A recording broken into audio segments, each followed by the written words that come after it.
growing creative infrastructure, you have to grow creative infrastructure to match the growth of the city. Denver, go check out Denver. They've done a great job. But we wanted to feature today some ideas that are out there of varying levels of completion, varying sizes and scale. This is a large-scale vision that we're going to show you right now, and it is a long-term thing, too. It's got short, midterm, and long-term needs, but I want to highlight it as an example of how we should be thinking collectively. You know, Austin's changing. The state is letting go of some of its land. AISD is changing its infrastructure, less schools in the central city, more on the edges as the population profiles change. A lot of property is shifting, and we want to be at the table for those conversations, and we want to be able to show the larger community how vital it is that we be in play for these pieces of land. So there's a really interesting one that actually Kathy Tovo's office sent me toward, and I want to introduce Debbie Kizer from Imagine ART to talk about her project, Smart Town.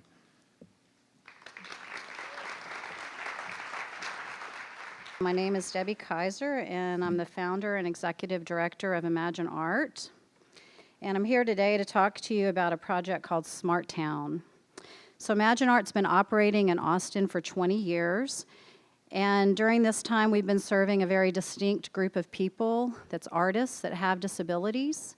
We have since opened up our services to serve artists without disabilities. We found that they have very many of the same needs that artists that have disabilities have. And so we've invited them into our space and our services.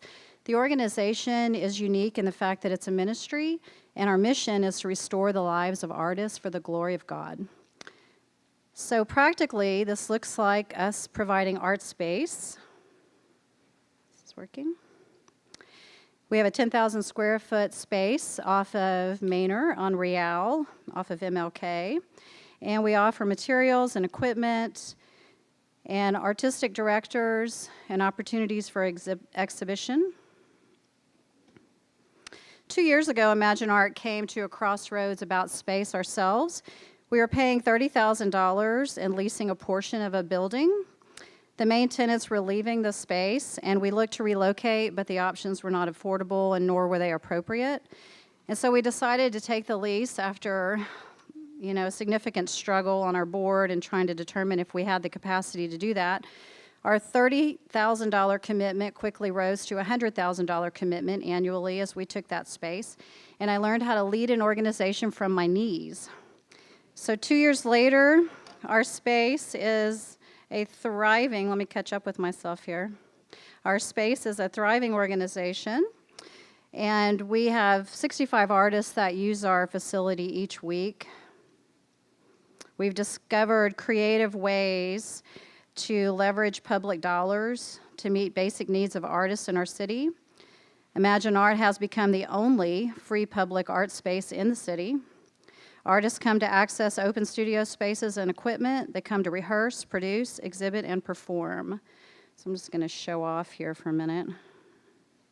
So these are some of the works that have been created in our studio.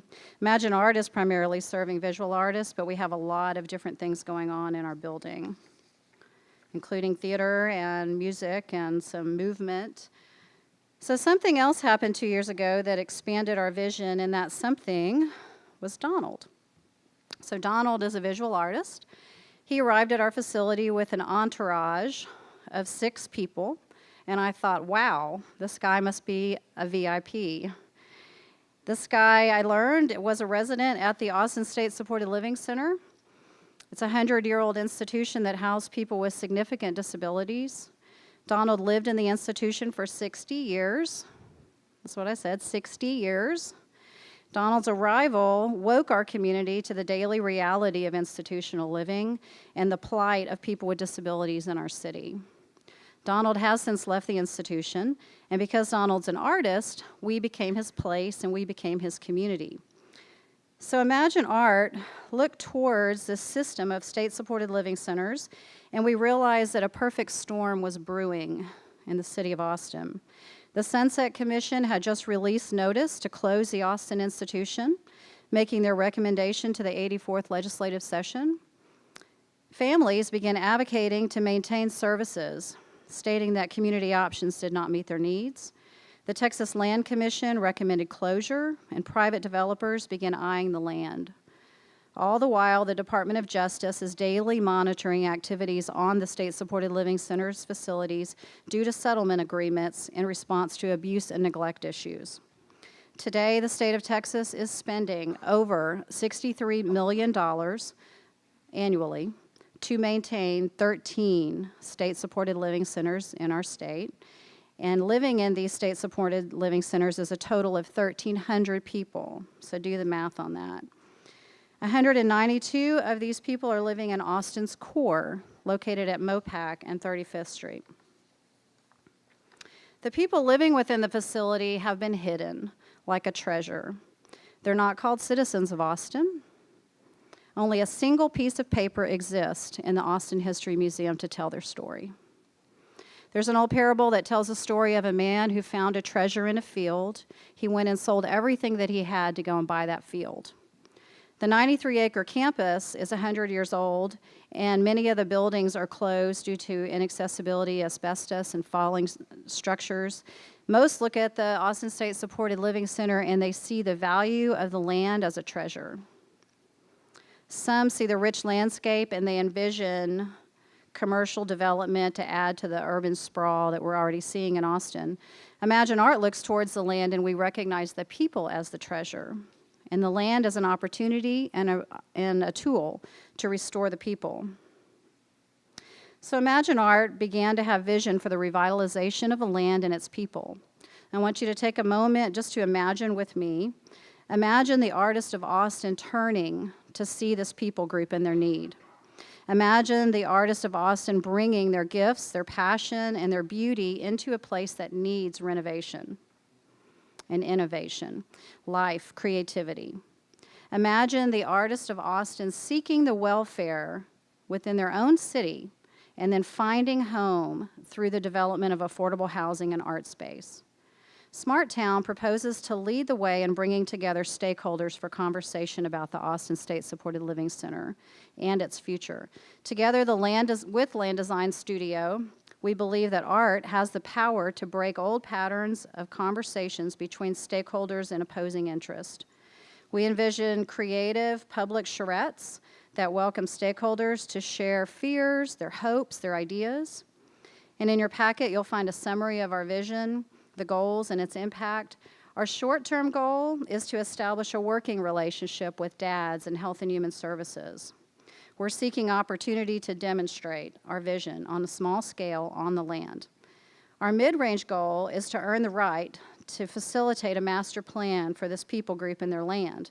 And our long-range goal is to establish place where the creatives of Austin can find both home and purpose, and where the residents of the Austin State Supported Living Center can be woven into the daily life of Austin's creative scene. So the community of Imagine Art is a small player in Smart Town, but we can see a bigger picture, and we want to help others to be able to see with us. We aim to cast our vision to anyone that has the ears to hear it or the eyes to see it, and our hope is that others will catch the vision with us and will run with us. So thank you so much.